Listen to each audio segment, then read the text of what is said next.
De volta para você o Jornal Jovem Pan, que segue falando sobre a prévia da eleição presidencial argentina realizada ontem.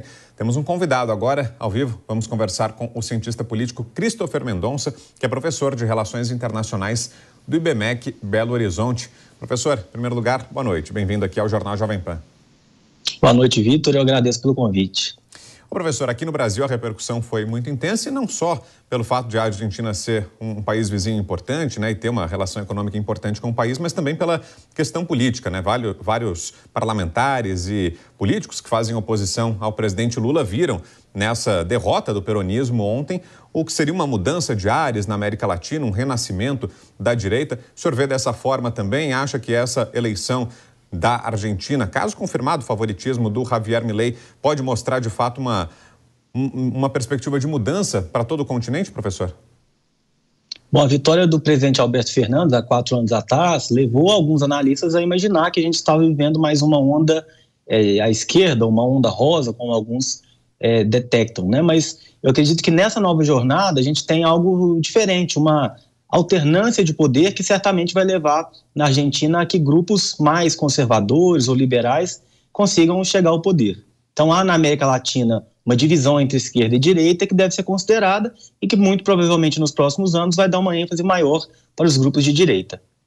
Pois é, né, professor? E a grande pauta da eleição argentina é mesmo a economia, né? O país atravessa uma situação financeira das mais delicadas da sua história e não foram poucos os episódios de crise, né? Mas certamente esse é um dos momentos de maior turbulência e, nesse sentido, o Javier Milei, o candidato da direita, tem propostas muito controversas, digamos, né? O mercado reagiu muito mal hoje, teve um dia de alvoroço. Por que isso? Quais são essas propostas econômicas exatamente? Por que tanta preocupação do mercado? Afinal de contas, o país está numa crise econômica, né? O que poderia ser pior do que a manutenção do atual governo? O que é que assusta tanto o mercado, professor?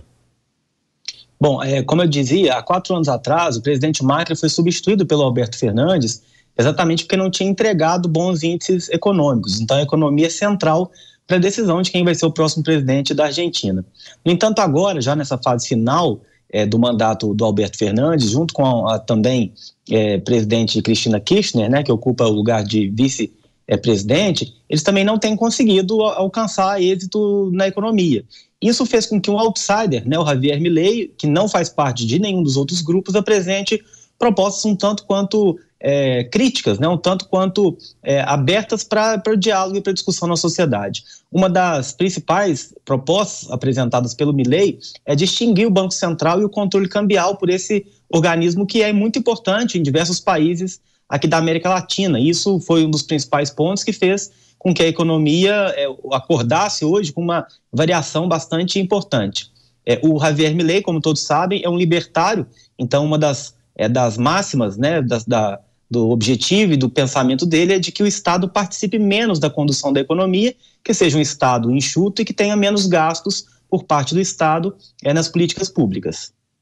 Ô professor, a gente até mostrava aqui antes do intervalo com o nosso editor de internacional, Marcelo Favalli, que foi um resultado surpreendente, né? Porque os institutos de pesquisa acabaram errando as projeções e Milei teve uma votação mais expressiva do que se imaginava. Agora, passadas as prévias, com os adversários tendo mais clareza de qual é o cenário, não apenas aquele retratado nas pesquisas, mas o próprio resultado verificado na votação de ontem. O senhor acha que a tendência para essa reta final da campanha é que os adversários centrem foco no Milei e aí possamos ter alguma reviravolta ou não? A eleição do opositor está bastante encaminhada.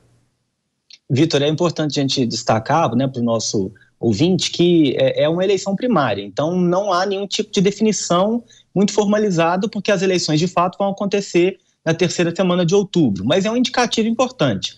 Nós temos nesses números já contabilizados que essa força política, liderada pelo Javier Milei, vai fazer vai fazer diferença na hora do voto nas próximas eleições.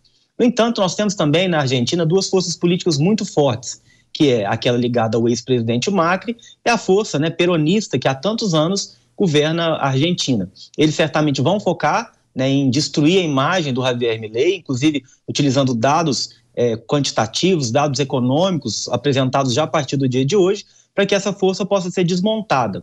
Nos resta saber se vai ser suficiente, haja vista que nesse primeiro momento da eleição, o Milei, que vai disputar as eleições de forma independente, sem nenhum tipo de apoio de grandes coligações, ele já apresenta um resultado que é muito importante dentro dessa corrida à Casa Rosada. Ok, a análise do professor Christopher Mendonça, que é cientista político e professor de Relações Internacionais do IBMEC Belo Horizonte. Obrigado, professor. Boa noite. Eu agradeço. Uma boa noite.